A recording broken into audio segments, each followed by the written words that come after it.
good friend. I get so amazed by some people when they say that they love a country or ethnicity. I know love is blinding, but most people do take this quite literally.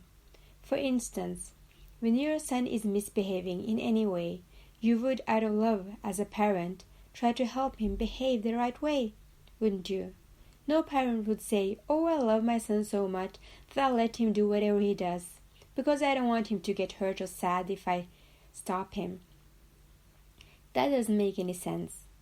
A parent, when they see his son trying to catch the fire, would stop him so he wouldn't get burned.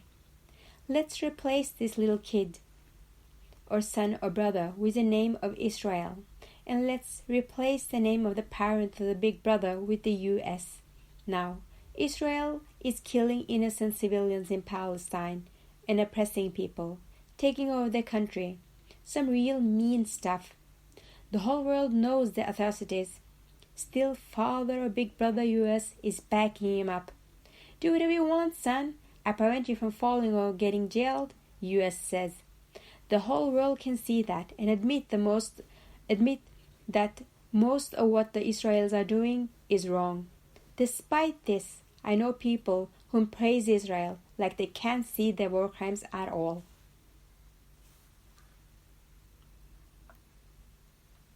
Imagine your son is misbehaving at school. He's bugging some other kids.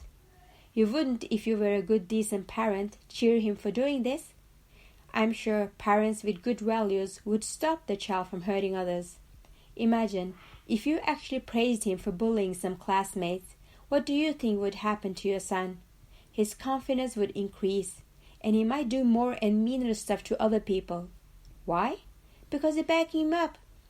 If you keep backing up your son when he does something wrong, it will motivate him to keep on doing it and probably increase him in his wrongdoing. If you don't want your child to eventually be criticized by the principal or get expelled, most parents would try to use some incentives to help him stop from misbehaving at school. So you see, when son Israel knows that the father or big brother US has got his back no matter how much wrong he does to bully Palestine or other people, he won't stop.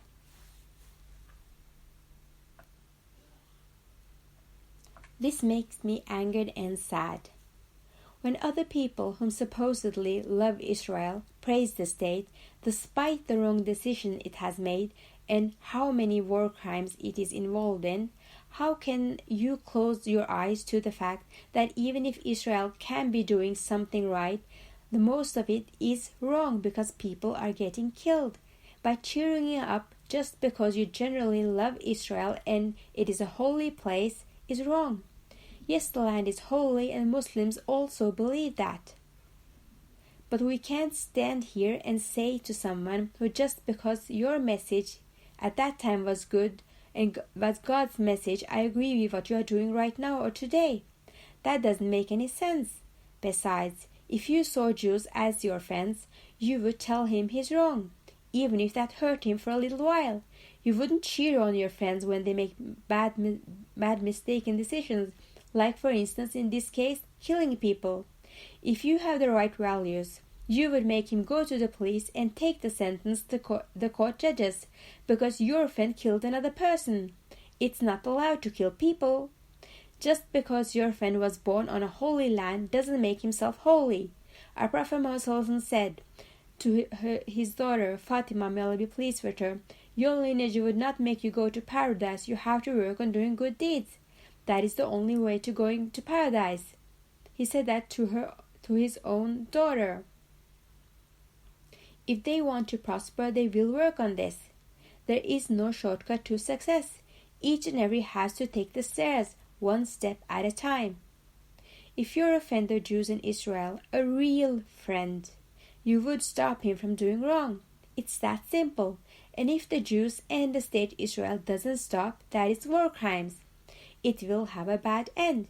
Maybe in this world, but most certainly in the hereafter. But we cannot just look at this and just say that nothing is wrong in this just because we are allies of the country.